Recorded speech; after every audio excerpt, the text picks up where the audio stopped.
saya teruskan soalannya.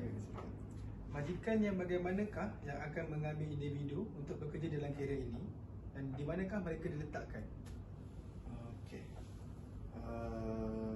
Pertama adalah kita tengok position mana yang dia akan diletakkan. Sama ada team sale, team operation ataupun tengoklah yang mana yang perlu dengan dia, yang kena yang orang kata kena dengan jawatan tersebut. Yang kedua adalah mereka dalam bidang ni perlu satu bersedia untuk orang kata dari segi apa pun dia bersedia untuk apa nama ni orang panggil boleh bekerja dengan sendiri, boleh berdikari dan tapi dengan bimbingan lah. Kalau dengan yang orang baru tu kita akan bimbing lah, tapi dia kena bersedia.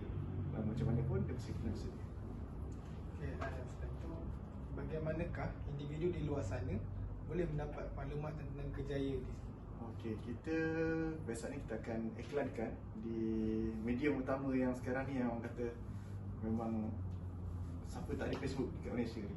Majoriti orang ada Facebook, so kita hanya iklankan di laman Facebook kita. Kebesaran saja di situ sajalah. Okey, tapi untuk soalan seterusnya Encik dah jawab kan? Sebab soalan seterusnya adakah jawatan-jawatan dah iklankan dan Encik pun dah jawab. Betul. Okey, saya teruskan soalan yang lain.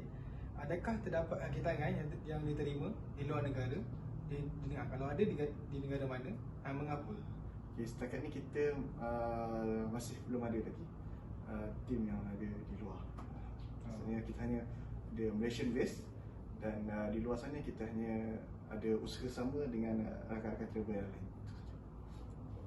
Boleh berikan sedikit satu dua usaha sama daripada negara luar? Okey, antara yang saya ingat kan, pertama kita ada dengan DMC Balkan yang akan cover di negara-negara kawasan Balkan.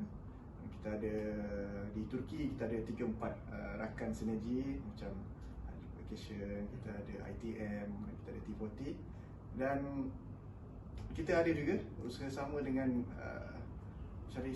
anak-anak Melayu, anak Malaysia yang berada di luar, yang ada syarikat di sana. Contoh di Paris kita ada dengan El France, yang antara syarikat orang kata syarikat yang dimiliki anak Melayu di luar. Kalau Cik tak keberatan, boleh tak bagi tahu berapakah gaji bulanan bagi jawatan? Gaji bulanan. Kalau Cik bagi anggaran sajalah. Gaji dalam RM5,000. Okay, seterusnya soalan dari segi masa depan. Okay. Sekiranya semua operasi berjalan seperti yang dirancang, di manakah Encik meletakkan diri Encik dalam masa 5 tahun akan datang? InsyaAllah kalau lagi perjalanan yang seperti yang kita rancang ataupun yang saya plan, lagi 5 tahun akan datang,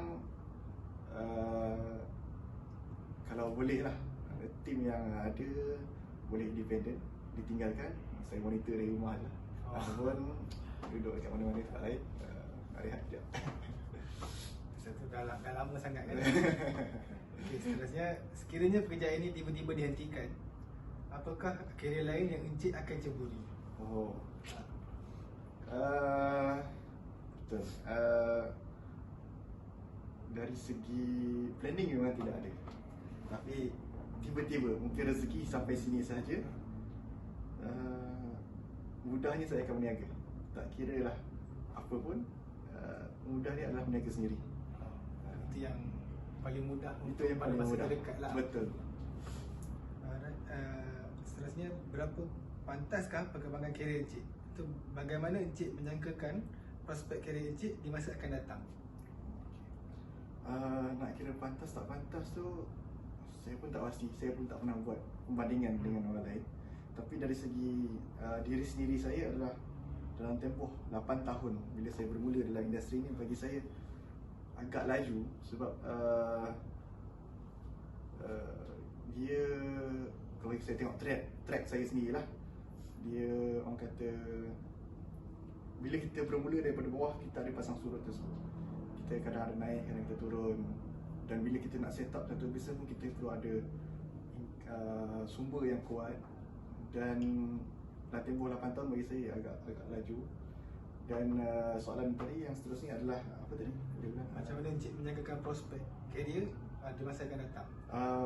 Untuk prospek yang akan datang, saya sejujurnya dalam keadaan hari ini saya tak tahu. Sebab kita pun tahu sekarang dalam keadaan COVID-19 yang kita pun tak jangka bila ni boleh selesai. Dan dalam tempoh ni ibaratnya masing-masing, tak kira industri apa pun masih bertahan. Dan saya rasa saya tak ada jawapan untuk itu. Okey, seterusnya soalan yang saya akan tanya ni adalah daripada segi nasihat Encik kepada ni lah anak-anak muda ke ataupun golongan seperti saya yang baru nak mencuba di bidang ni. Okey, apakah kesesuaian bidang ini dengan latar belakang pendidikan saya? Okey, pada pendapat Encik lah. Latar belakang pendidikan saya sukan dan rekreasi di Fakulti Pendidikan. Okey, pada pendapat Encik apa kesesuaiannya?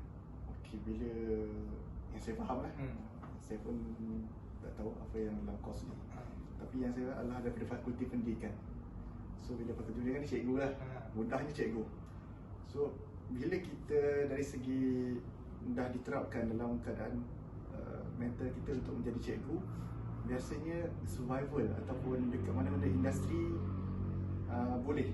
Maksudnya walaupun dia bukan bekerja di sekolah ataupun dia bekerja bukan dalam bidang pendidikan secara rasmi, mungkin dia kerja di, contoh kita ambil ni adalah travel agent, boleh jadi dia ada dia belajar untuk next step untuk menjadi tour guide, pemandu pelancong. Dan boleh juga dia orang kata adaptasi apa pembelajaran yang ada di sana, macam mana dia nak meneruskan career ataupun survival hidup dia dalam bidang yang mungkin rezeki dia bukan dengan cikgu, rezeki dia mungkin di sini.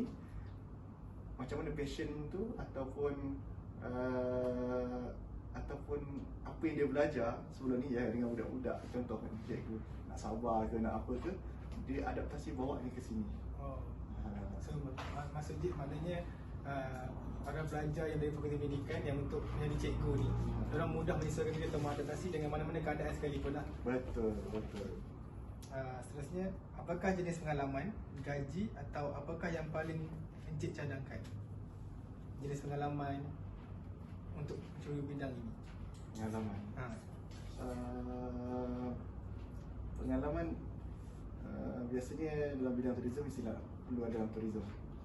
Biasanya memang kalau kata tourism perlu ada dalam bidang tourism. Tapi mudah kata orang kata Z bermula daripada huruf A. Tak ada Z, tak ada A. So begitu juga pengalaman.